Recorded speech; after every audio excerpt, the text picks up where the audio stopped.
My name is Olivia, and I'm 40 years old. I've been married to my husband, Michael, for 10 years. We used to work together, but now we're in different branches. Michael is responsible at work and well-liked by his team. He's confident and ambitious, always wanting to look strong in front of others. I'm more quiet and don't stand out much.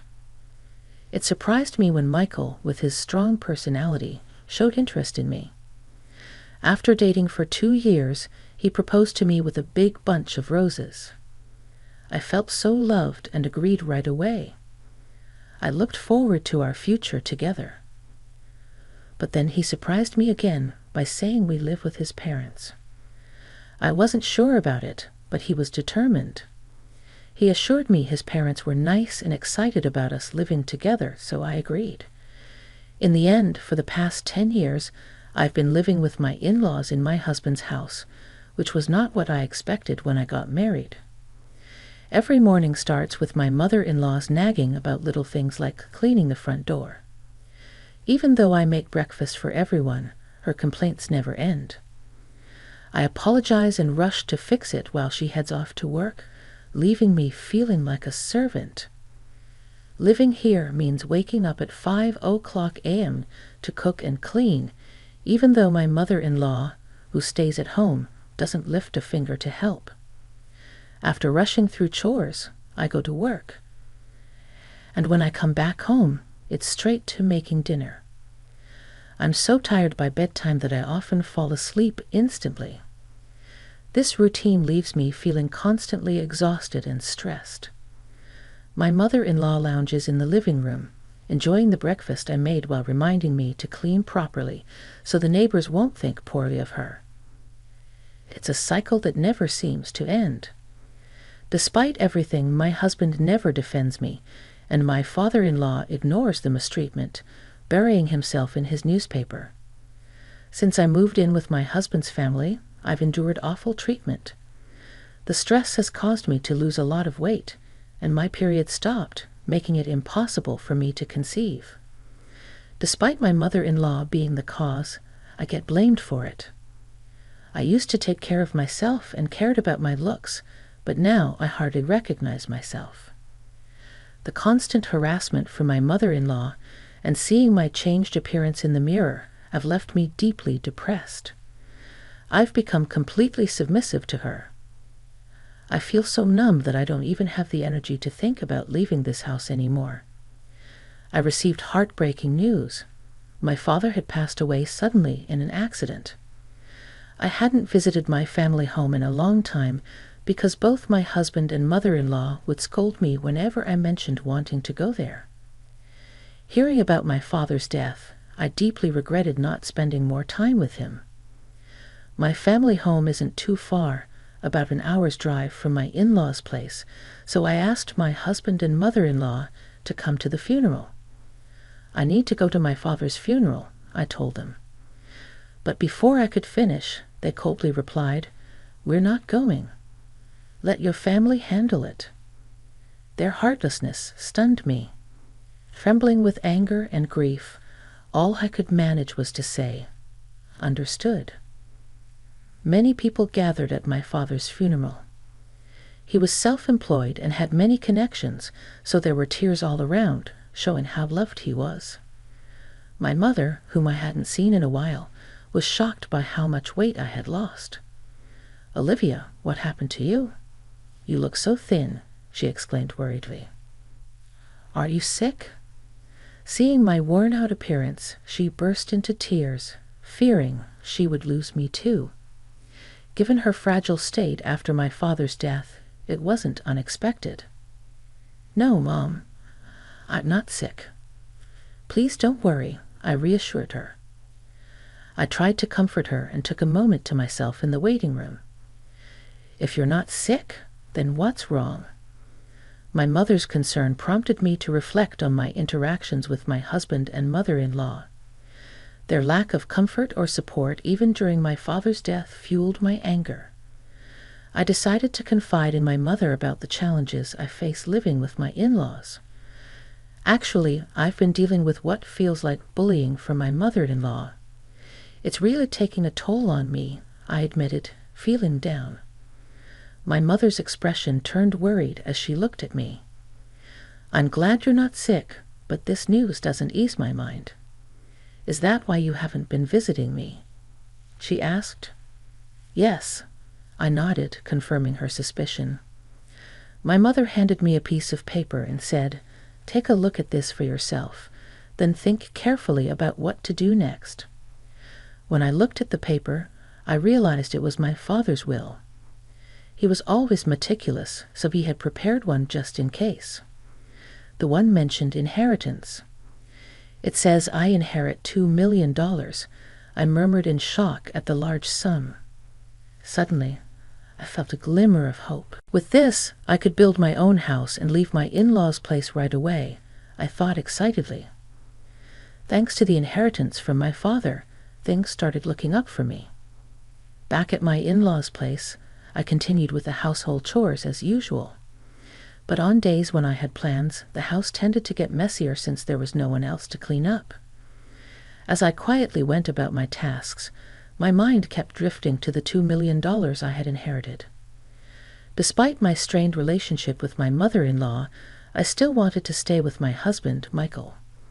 So one night, after his parents had gone to bed, and it was just the two of us, I decided to have an honest conversation about the inheritance and leaving the in-laws' home. There's something I want to talk about," I began, trying to break the silence. Michael looked at me expectantly, waiting for me to continue. "Yeah, about my father. Actually, I've come into an inheritance." I said of how much Michael asked. "Well, it's $2 million, I replied. Michael's face lit up with excitement. "He left you that much? That's generous." But about how to use this money, he trailed off, indicating he wanted to discuss our options. I was about to bring up the main topic, feeling relieved that Michael seemed to be in a good mood, but before I could speak, he suggested something outrageous. "We need to transfer that money to my mom's bank account right away," he said. I couldn't believe what I was hearing. It was so absurd that I thought he must be joking. Now, why would we do that? "The inheritance is mine, so it wouldn't be right to give it to your mom," I laughed, hoping he was just teasing. Michael slammed the table in anger. "What are you talking about? A wife's money belongs to her mother-in-law." His words were so absurd that I couldn't believe he was serious. His expression was stern, and it sent a chill down my spine. "I'm sorry, but I don't understand what you're saying. All I wanted to do was suggest building a house for us to live together."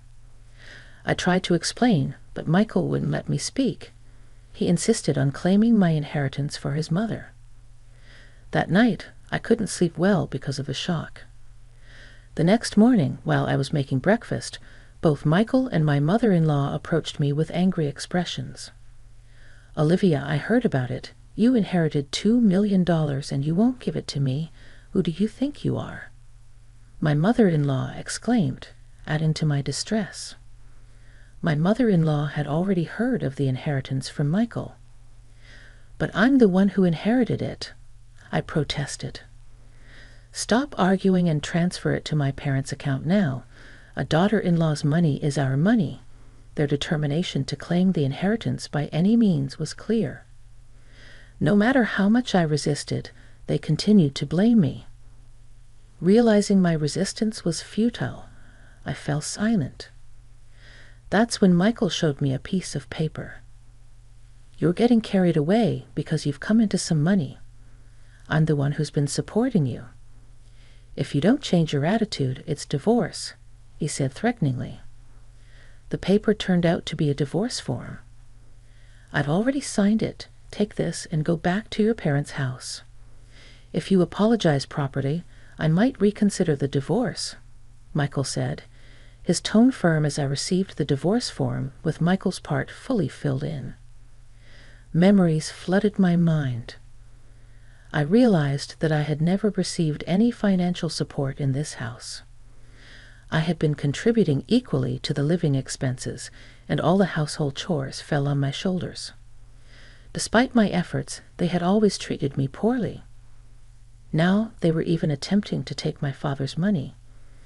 Feeling pressure to give up my father's inheritance if I stayed, being told to leave actually felt like an opportunity.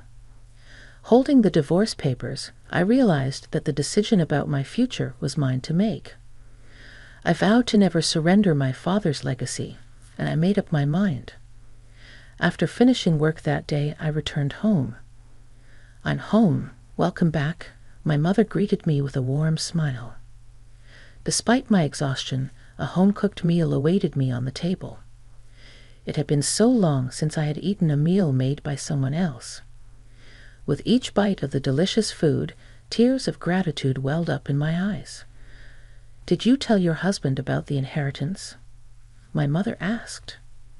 "Yes, and it caused quite a stir," I replied, recounting everything my husband and mother-in-law had said to me. My mother was speechless at the shocking revelation. "The inheritance belongs to you, and only you should decide your future," she comforted me gently as I cried. After being cared for at my parents' home for a week, I made the decision to return to my in-laws' house. "Well, I'm heading back now. Take care," I said confidently, no longer afraid to face the challenges there. With a renewed sense of strength, I went back to my in-laws' house. "Finally, Becca, have you reflected on your behavior?" As soon as I returned, my husband and mother-in-law confronted me with stern expressions and crossed arms. "Yes, I apologize. Please allow me to stay in this house again," I offered a shallow apology. My mother-in-law's face lit up with anticipation. "Well then, hand over the inheritance quickly," she demanded. "Actually, the inheritance process is taking longer than expected. I haven't received it yet. It's a complex procedure, so it might take another 6 months or so," I explained. 6 months? That long? My mother-in-law's disappointment was evident. "Well, fine," she reluctantly accepted. Both my mother-in-law and husband appeared satisfied, thinking their plan was still on track. I obediently handed over the inheritance as they demanded. However, they kept nagging about me spending a week at my parents' house. "You're neglecting your duties as a wife. The house is a mess. Clean it up quickly," they insisted, despite the incredibly messy and unhygienic conditions at my in-laws' house. It was almost impressive how quickly they could make such a mess in just a week. I understood their demands. In the past, I would have been deeply upset to see the house in such a state, but now I didn't care. No matter how much my mother-in-law belittled me or how hard the housework was, it didn't bother me anymore. I simply did as my mother-in-law ordered without letting it affect me. It's my mother-in-law's birthday, so I'll be leaving. "Make sure to keep the house clean," my mother-in-law announced, as she always went on a trip for her birthday. Naturally, I wasn't invited. "By the way, have you received the inheritance yet?" "It's supposed to come in today," my husband asked. How convenient that $2 million can be a birthday present for Mom. "Don't forget to transfer it to Mom's account before we get back," my mother-in-law added. It seemed too perfect that my mother-in-law's birthday lined up with the inheritance's arrival. My husband couldn't see through my deception. Without a word, I saw them off with a smile, saying, "Take care." As soon as they were out of sight, I sprang into action, ready to execute my plan that I've been waiting for so long. They'll be in for a surprise when they return from their trip, but I no longer have to concern myself with their reactions. Quickly, I packed my belongings and left my husband's family home behind. "Wow, this is incredible," I exclaimed as I moved my things into my new home. Thanks to my father's inheritance, I had been able to build this house. I felt so happy to be living in such a beautiful place and decided to share it with my mother, who lives in my hometown. I felt a deep sense of relief knowing I no longer had to worry about those people sinking into the plush sofa. I felt content. Today was a celebration of my new home with my mother. We even invited a chef to cook for us, and we spent the day indulging in luxury. The next evening, my husband called me, his voice full of frustration. "What the hell is going on?" he demanded, clearly confused by the empty house he returned to. "I won't be coming back there." "Goodbye," I said firmly, trying to end the conversation without further discussion. But my mother-in-law's angry voice came through the phone. "What are you doing? Where are you now?" she demanded to know. "I can't tell you that. You asked me to clean the house, so I packed up my belongings," I replied calmly. "That's not a funny joke. Plus, you didn't transfer the inheritance. How many times do I have to tell you that the daughter-in-law's money is mine?" she shouted. "Ha, I'm single, I retorted. Suddenly, my yelling mother-in-law fell silent. "Single?" she echoed. "Well, I'm divorced. I was handed a divorce paper, so I submitted it. I'm a stranger to you now. Goodbye," I said and ended the call abruptly. I couldn't help but laugh, picturing my mother-in-law's stunned face on the other end of the line. I felt a huge sense of relief to be freed from that family. Afterward, I received numerous calls from my ex-husband. When I had some free time, I deliberately answered the phone and ignored the insults from my ex-husband and ex-mother-in-law. I made sure to record all those calls. I decided to seek advice from the police. With those recordings, harassment from an ex-husband is unfortunately common, but it's important to address it before it escalates. Thankfully, the police responded promptly and went to warn my ex-husband's family. For my ex-family-in-law, who valued their public image, just having the police show up was damaging enough.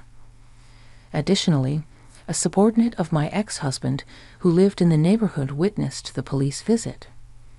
Since my ex-husband was a prominent figure in the company, rumors spread rapidly.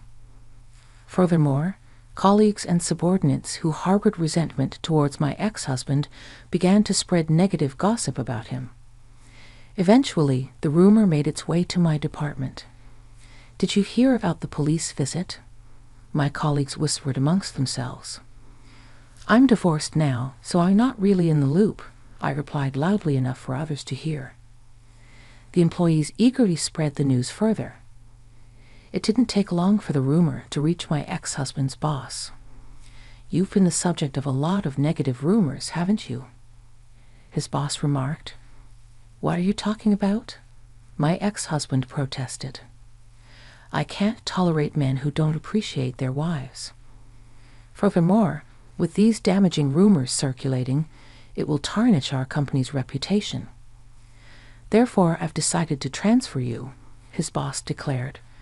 The transfer order issued to my ex-husband was severe. "Wait, this place is," my ex-husband began, realizing it was a branch office in the least productive region. "There's no entertainment around whatsoever. It's like being on a deserted island." "Do you understand what this means?" his boss continued. Everything my ex-husband had worked for up to that point crumbled, and there was no hope of advancement in the future. Unable to decline the transfer order, my ex-husband had no choice but to relocate to this rural area.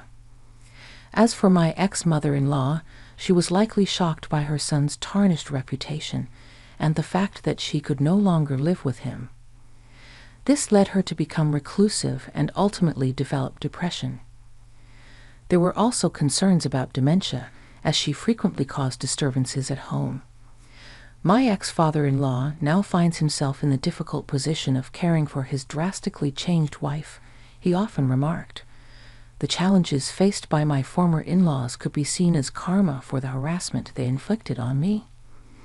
Now unhappily living with my mother, we've even taken up gardening in our spacious yard. If I had remained in that house, I might never have discovered this wonderful hobby. I thought, embracing this hobby has revitalized me. My body, once worn down by stress, is now healthy again. I'm grateful to have severed ties with my former in-laws and found true happiness.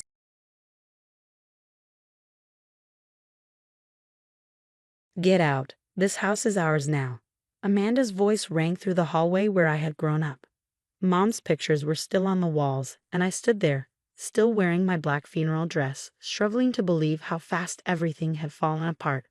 My name is Olivia Parker, and less than a day after burying my mother, my sister-in-law was trying to kick me out of my childhood home.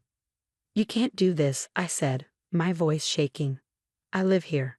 I took care of Mom for 3 years while you and Marcus never even visited." Amanda smirked. "Actually, we can. Marcus is the oldest, so everything goes to him now. That's just how it works." I turned to my brother, who stood silently behind her.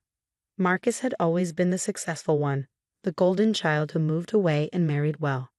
Meanwhile, I had stayed, putting my life on hold to care for Mom. "Marcus," I pleaded, "you can't let her do this. This is our home." He avoided my eyes, shifting uncomfortably. "Amanda's right, Liv. Mom's gone now, and we have plans for the house." "Plans?" My stomach sank. "What kind of plans?"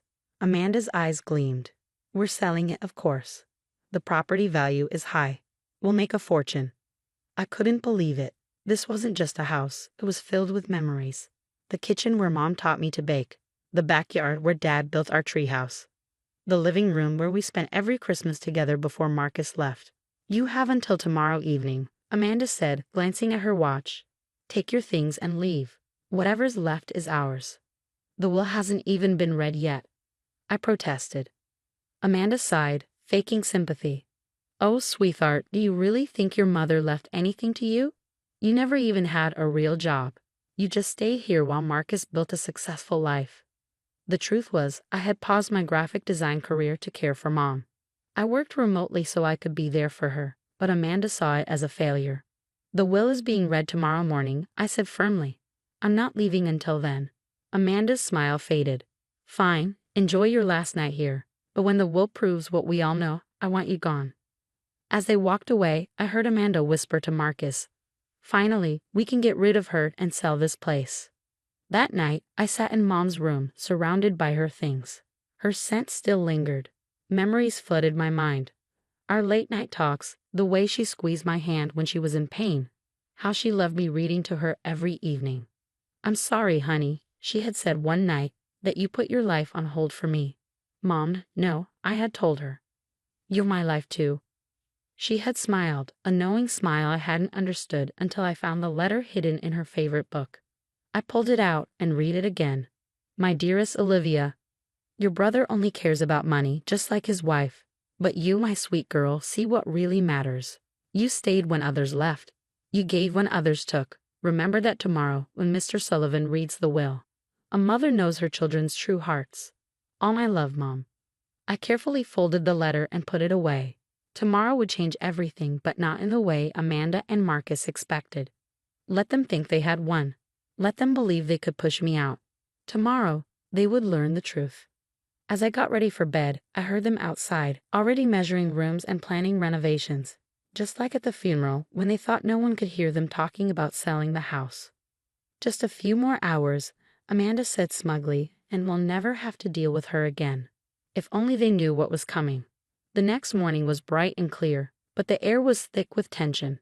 I arrived early at Mr. Sullivan's office, gripping my coffee like a lifeline.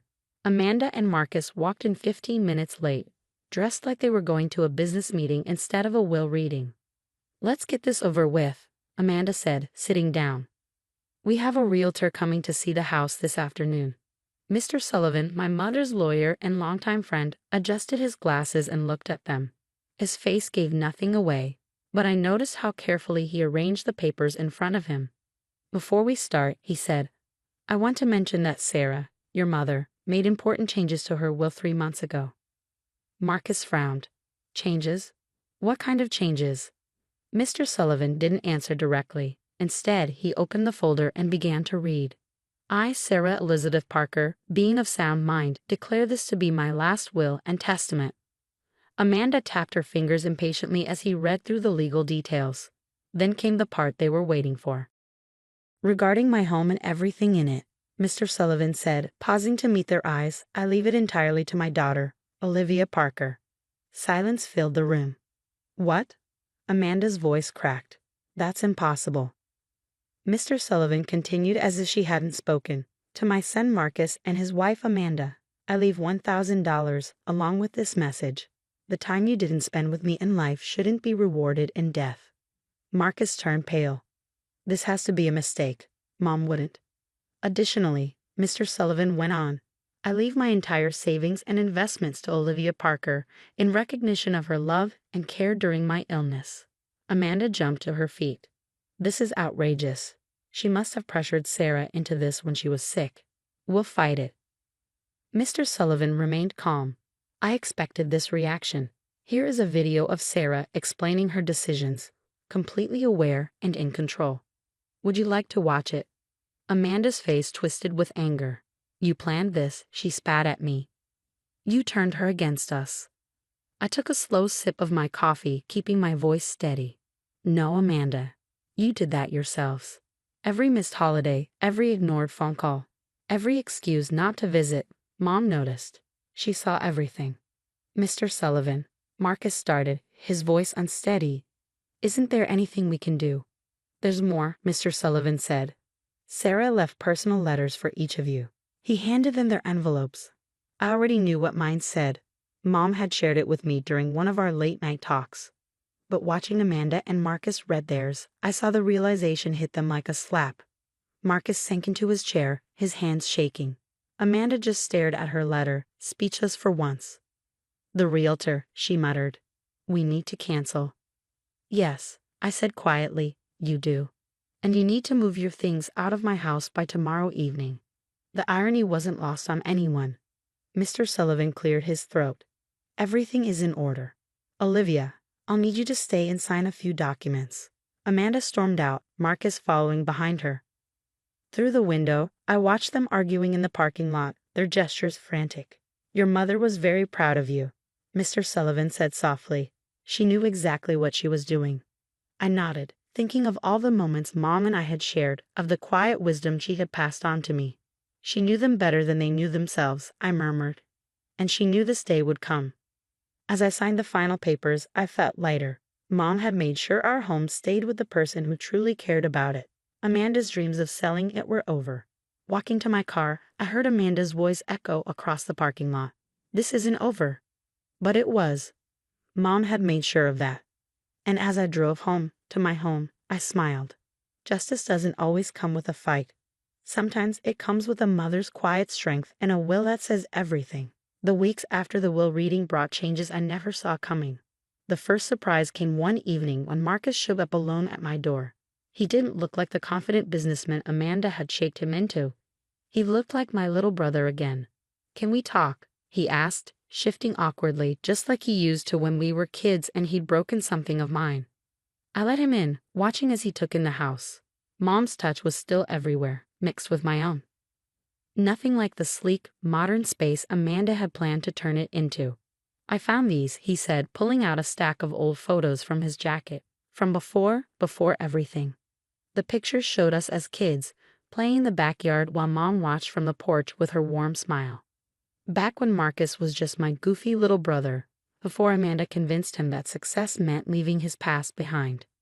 I'm sorry, Liv, he said, his voice cracking. Mom's letter. She wrote about how you took care of her, how you read to her every night even after working all day, how you never complained, even when he swallowed hard.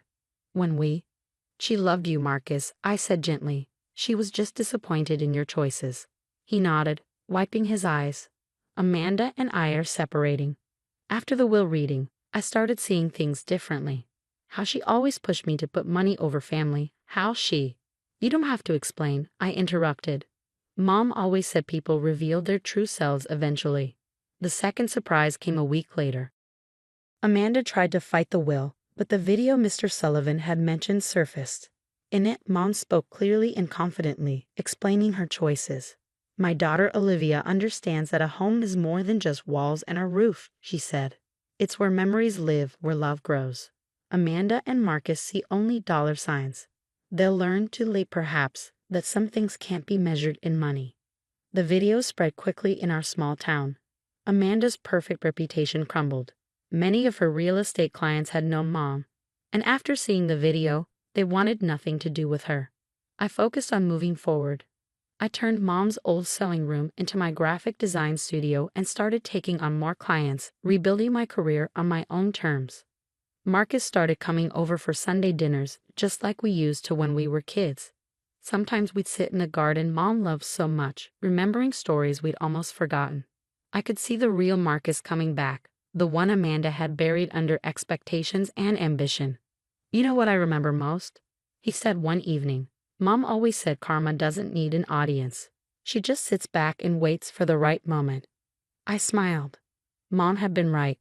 Amanda had rushed to sell the house, dismissing the years I had spent caring for Mom. And in the end, it had all backfired. 3 months after the will reading, I got a letter from Amanda's lawyer. She was officially giving up any claims to the house. Marcus told me she had moved to another state, trying to rebuild her image somewhere people didn't know the truth. That evening, I sat in Mom's favorite chair, flipping through her old photo albums.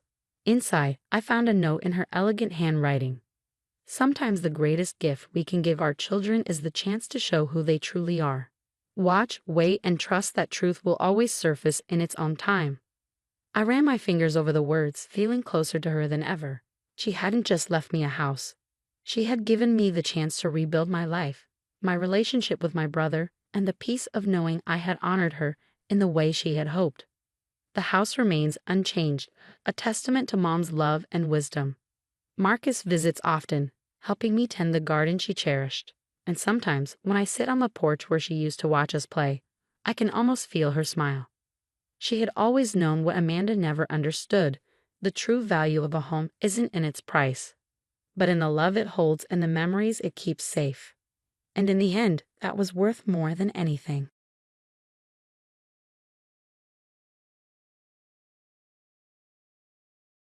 I was at work, organizing files, when my phone buzzed with a message from my husband James. "I've given Mom our house. You can leave now. She needs it more than you do. Your stuff will be on the lawn by tonight." I didn't shake. I didn't cry. I simply told my assistant I needed a moment. The only sign that my husband of 8 years was trying to kick me out was a slight tightening around my eyes. My name is Olivia Parker, and at 35, I just got the coldest eviction notice ever. But while James was likely feeling smug, imagining me crying at my desk, I calmly locked my office door and called my lawyer. "Mr. Wilson, it's happening," I said. "James just texted that he's given the house to his mother." "As we suspected," Mr. Wilson replied. "I take it he didn't check the property records?" "Apparently not," I said, a small smile forming. "Should I tell him or let him find out the hard way?" "Let's see how it plays out," he suggested. "I'll get the paperwork ready." I looked out the window, thinking about the house James thought he could give away, the Victorian home my grandmother left me, the house I grew up in. James moved in after we got married, convincing me it was smart to live there to save money. He never knew I kept the house in my name, no matter how many times he suggested adding him to the deed. More texts from James. "Mom's always wanted this house. You never appreciated it like she would. Don't bother coming home tonight. The locks are changed." I took screenshots of every message, adding them to my growing file of evidence. James was digging his own grave, and he didn't even know it. I had seen this coming, the secretive phone calls, the sudden password changes, his questions about property values. 3 months ago, I heard him promise his mother she'd have her dream house soon. That night, I met with Mr. Wilson to review my grandmother's will. The house was mine, protected by a clause that stopped any transfer without my consent. "Your grandmother was smart," Mr. Wilson said. "She made sure the house would always be yours." James never bothered to read the will or check the records. His arrogance was his downfall. Then his mother, Margaret, called. "Olivia," she said sweetly, "James told me the good news. We'll pack your things for you. It's for the best, dear. This house was wasted on you." "Thank you for letting me know," I said, calm and polite. "Anything else?" She hesitated, clearly expecting me to cry or beg. "Well, we'll need you to sign some papers." "I'm sure you will," I replied before hanging up. By evening, my phone was flooded with messages from James and his family, from smug taunts to threats. I forwarded them all to Mr. Wilson and checked into the hotel I had booked weeks ago, just in case. From my laptop, I saw that James had filed transfer papers for my house. They would be flagged as fraudulent as he had no legal right to transfer a house he didn't own. I poured a glass of wine and smiled, knowing the shock that awaited him and his mother. One last text came through. Mom's already planning renovations. Should have done this years ago. Hope you found a nice cardboard box to live in. I saved the screenshot, turned off my phone, and relaxed. Tomorrow would be a dramatic day, but tonight, I could rest easy knowing I was miles ahead of their little scheme. I looked at an old photo of my grandmother standing proudly in front of the house. Her words echoed in my mind. Always be 3 steps ahead, Olivia, and never let anyone take what's yours. I learned that lesson well. The next morning, I walked into Mr. Wilson's office as his secretary brewed coffee. Things were already heating up. Your husband and his mother tried to file the property transfer this morning, Mr. Wilson said, sliding a paper across his desk. The clerk flagged it right away. They're having quite the meltdown at the county office. I turned on my phone to find 37 missed calls and a stream of frantic texts from James. Why isn't the transfer going through? What did you do? The clerk says there's a problem with the paperwork. Answer your fate on me. Should we tell them now? I asked, watching another text pop up from Margaret about fixing this ridiculous situation. Mr. Wilson checked his watch and grinned. They should be figuring it out right about. My phone rang. James. You never put my name on the deed, he shouted. How could you be so selfish? This was supposed to be our house. No, James, I replied, keeping my voice calm. This was always my house. My grandmother left it to me, remember? But I'm your husband. Everything's supposed to be shared. His voice cracked. Mom's devastated. She already hired contractors. Maybe you should have checked the property records before making promises, I said. This is ridiculous. I'm coming home right now. We need to talk about this. Actually, you won't be able to get in. I had the locks changed this morning. The silence was deafening. You? What? Changed the locks. Since you did the same yesterday. Also, the security cameras I installed last month caught you and your mother moving my stuff out. That's documented theft, by the way. Another long pause. You've been planning this, he accused. You knew we would. Try to steal my house? Yeah, I knew. I heard you promise it to your mom months ago. I've been documenting everything since then. Mr. Wilson motioned for the phone. I put it on speaker. Mr. Parker, he said, his voice firm. This is Douglas Wilson, Mrs. Parker's attorney. We have extensive documentation of your attempts to fraudulently transfer property you don't own, as well as evidence of theft and harassment. Would you like to discuss this with your lawyer present? I heard Margaret's voice in the background, panicking. James must have been at her house. Olivia, he said, his voice softening. We can work this out. Mom just loves the house so much, and you've always said you wanted something more modern. I'll send you some real estate agents' numbers, I replied. Maybe they can help you and your mom find a house that's actually for sale, one she won't have to steal. Steal? I'm your husband. Everything I did was legal. Trying to transfer property you don't own is fraud. Mr. Wilson cut in. Would you like me to explain the potential criminal charges? Margaret's voice grew shrill. The contractors are already scheduled. I've picked out new furniture. Sounds like a you problem. I said. By the way, I'll be heading home soon to check on my property since you moved my things out without permission. Olivia, please, James tried one last time. Where are you supposed to stay? In my house. The one my grandmother left me. The one you tried to steal. I paused. You and your mom should start apartment hunting. I hear cardboard boxes are available too. I hung up before he could respond, feeling a weight lift off my shoulders. Mr. Wilson was already drafting more documents. They'll probably try to claim marital property rights, he said. But the will is ironclad, and we have proof of their attempted fraud. Do you want to press charges? I thought about James and Margaret standing in her kitchen, watching their plan fall apart. The contractors they hired, the furniture Margaret ordered, all based on the assumption they could just take what wasn't theirs. Not yet, I said. I want them to fully understand what they tried to do and who they tried to do it to. I drove home, my home, ready to see what mess they'd left behind. My security cameras had caught everything, and I had no doubt they'd be useful if they tried anything else. Sometimes the best revenge isn't about getting even. It's about being prepared and letting karma do the rest. 2 weeks after James and Margaret's failed attempt to steal my house, I was replanting my grandmother's rose garden. Margaret had half dug it up during her premature renovation spree, convinced the property was already hers. But the roses, like me, were more resilient than she'd counted on. My phone buzzed. A text from my sister, Kate.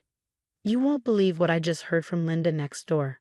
Margaret's telling everyone you forged the property documents." I smiled, patting soil around a new rose bush. "Let her talk," I replied.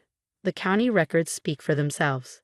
Predictably, Margaret was playing the victim, spreading lies about how I tricked James and stolen her dream home. James, meanwhile, oscillated between angry demands and desperate pleas. "Baby, we can still fix this," he texted yesterday. "Just add me to the deed, and we'll forget this whole thing happened." I didn't bother responding. I forwarded it to Mr. Wilson for our growing file. The doorbell rang, interrupting my thoughts. Another delivery. This time it was Margaret's new furniture. "Sorry," I told the delivery guys, "but this isn't her house." Never was. They looked confused but eventually loaded the furniture back onto the truck. I'd lost count of how many deliveries I turned away. Contractors, interior designers, even a pool company. Margaret had really gone all out planning her little coup. That evening, Kate dropped by with takeout and a bottle of wine. We sat on the porch, the same porch where our grandmother used to sit, sipping sweet tea and sharing stories about standing your ground and protecting what matters. "James's sister called me," Kate said, pouring the wine. Apparently, he and Margaret started selling their furniture weeks ago, convinced they'd be moving in here. Now they're sleeping on air mattresses. I couldn't help but laugh. Karma has a sense of humor. "Did you hear they tried to claim adverse possession?" Kate asked. "Mr. Wilson shut that down fast," I replied. "Apparently, you can't claim adverse possession of a house you were invited to live in by the legal owner. Who knew?" We clinked glasses, watching the sunset over my grandmother's garden. The roses were already showing new growth. "You know what's funny?" I said. "If they just asked, had an honest conversation about it, I might have considered selling. But they thought they could just take it." "Like they've taken everything else over the years," Kate agreed. "Remember when Margaret borrowed Mom's antique china? And James said I was being difficult when I asked for it back." I shook my head. Should have seen this coming. The next morning, I received a formal letter from James's lawyer requesting a divorce settlement meeting. Attached was a list of demands including fair compensation for the improvements he'd made to the house. I forwarded it to Mr. Wilson. His response was immediate. "Don't worry. I've got documentation of every home improvement payment coming from your accounts." Would he like to discuss the rent he should have been paying all these years? A few days later, I heard through the grapevine that Margaret had been hospitalized for stress after her interior designer refused to refund her deposits. James was apparently couch surfing between friends, his smug confidence replaced by the dawning realization that actions have consequences. I sat in my grandmother's study, now my home office, looking at her portrait on the wall. She'd built this house from the ground up, protected it for decades, and made sure it would stay in the family. "Your grandmother was one smart lady," Mr. Wilson had said while reviewing her will. "She set this up knowing someday someone might try exactly what James and Margaret attempted." I watched the sunset through the study windows, feeling a peace I hadn't felt in years. The house was quiet, but it was a good quiet. A peaceful quiet. I'd repainted the walls, restored my grandmother's furniture to its rightful place, and slowly erased every trace of their attempted takeover. The roses were blooming again, stronger than ever. My grandmother always said, "Sometimes you have to let people show you who they are. Just make sure you're ready when they do." I raised my evening tea to her portrait, a silent toast to the woman who taught me how to stand my ground with grace. Her house, my house, would stay exactly where it belonged, in the hands of someone who knew its true value.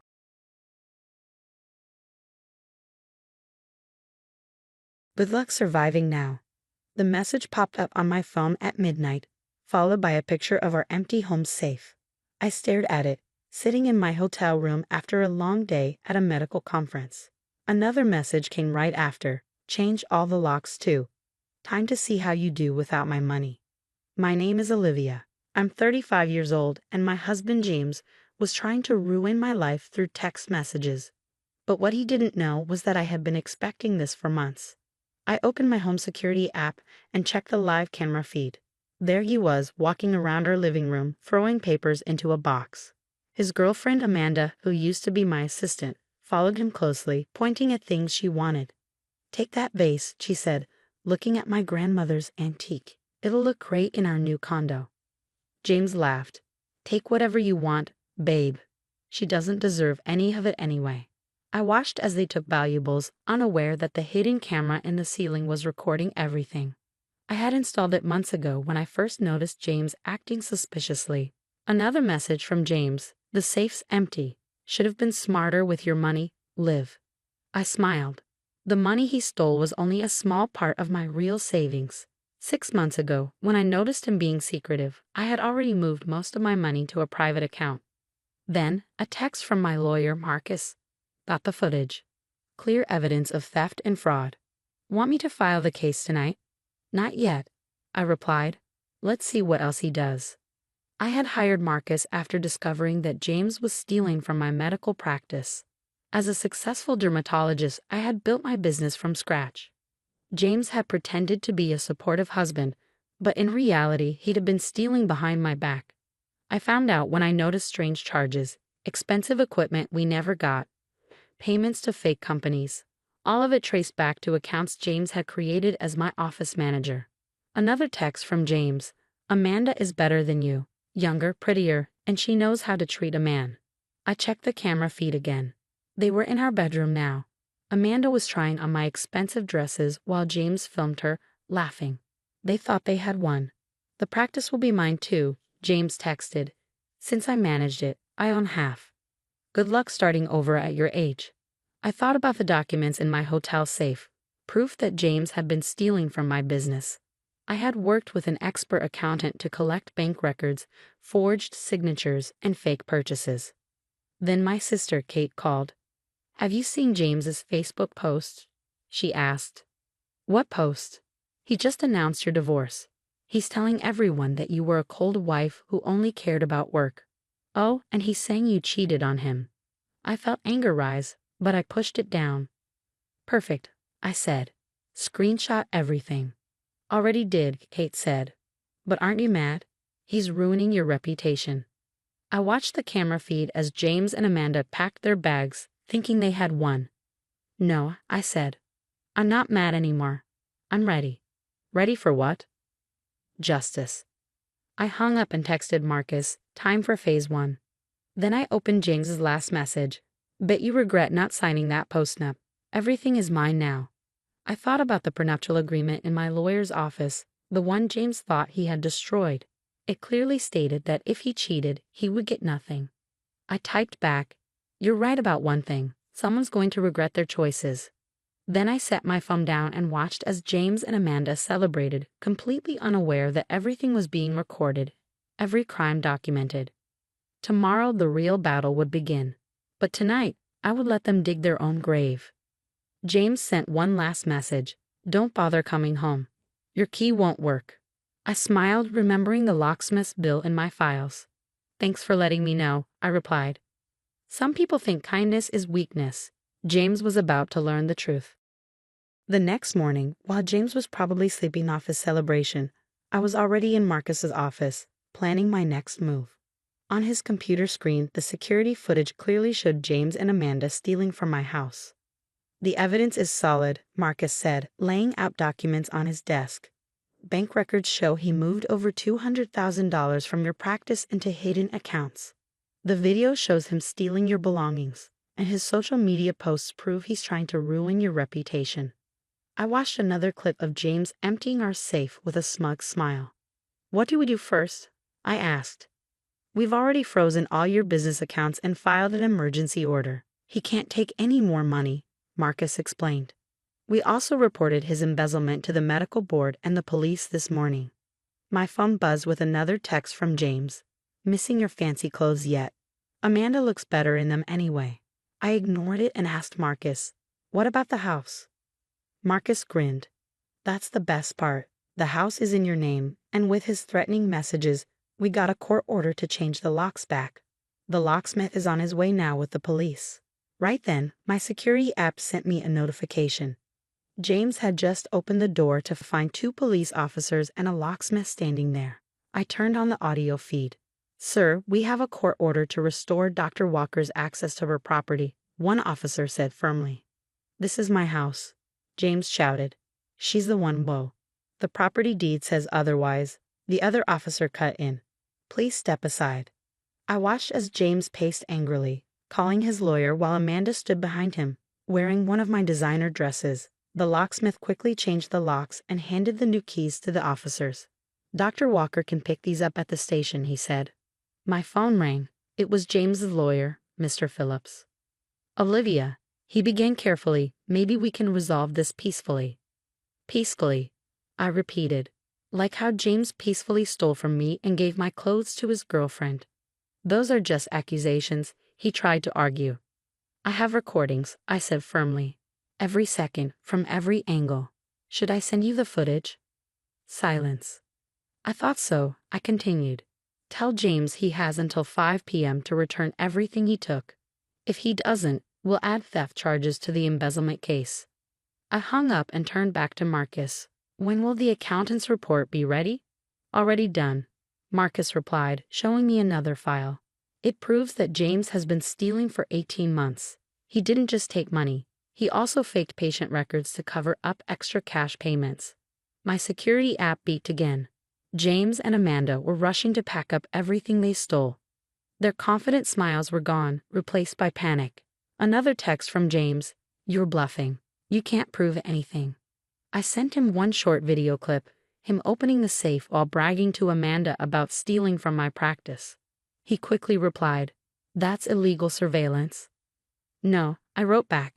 "It's security footage from my own house, showing a crime in progress." Big difference. Marcus's phone rang. It was Mr. Phillips again. After a brief chat, Marcus looked at me. "They want to negotiate," he said. "James will return everything if you drop the criminal charges." I watched through the camera as James and Amanda argued in my living room. Amanda was crying, realizing their plan had fallen apart. "No deals," I said firmly. He made his choice. By 4 p.m., police cars were parked outside my house. Officers made a list of everything James and Amanda returned: my jewelry, clothes, important documents, before putting them back in place. I got a text from Amanda. "I'm sorry. I didn't know about the embezzlement. I'll tell the police everything." I blocked her number. She'd made her choices, and she would face the consequences. The medical board wouldn't go easy on an assistant who helped steal from a practice. Through the camera, I watched as James was led to a police car. His arrogance was gone, replaced by shock. He thought I was too kind and too weak to fight back. He never realized that I was prepared for every move he made. As night fell, I sat in Marcus's office, looking over the final paperwork. James would face serious criminal charges. Amanda was in trouble with the medical board, and my practice was more secure than ever. My phone buzzed one last time. A text from James: "I'm sorry. Give me another chance. We can fix this." I deleted it without replying. Some bridges, once burned, should stay ashes. Tomorrow would bring new challenges, but tonight, I had taken back everything he tried to steal: my home, my business, and my power. 6 months after James tried to ruin my life, I sat in my newly renovated office going through patient files. My practice was doing better than ever, thanks to a new security system and a reliable management team. My phone buzzed with a news alert. James took a plea deal. He got 3 years for stealing and had to pay back everything he took. His attempt to claim part of my practice failed once all the evidence of his crimes came out. "Did you see the news?" Kate asked as she walked in with coffee. She was my new practice manager, and her financial skills and loyalty had been a huge help. "Just saw it," I said, taking the coffee. "Seems fair." Amanda called again. Kate added, sitting down. "She wants to apologize in person." I shook my head. After James was arrested, Amanda tried to distance herself from a whole mess. She even offered to testify against him, but with all the security footage, her testimony wasn't needed. Last I heard, she moved back to Ohio with her parents, her dreams of living rich off stolen money completely crushed. "Some apologies," I said, "are better left unsaid." Sunlight poured through my office windows, highlighting the changes I made after James was gone. I'd replaced his tacky motivational posters with beautiful art from local artists. My grandmother's vase, the one Amanda tried to take, sat proudly on my desk, filled with fresh flowers. My phone buzzed again. A message from Marcus. Final restitution payment received. It's over. I smiled, thinking about how different things could have been if I hadn't trusted my instincts, if I hadn't noticed the missing money, installed cameras, or kept records of everything. Kate brought me back to the present. Mom wants you to come to dinner tonight. She's making your favorite lasagna. After everything happened, Kate's family became like my home. They helped me rebuild my practice and my trust in people.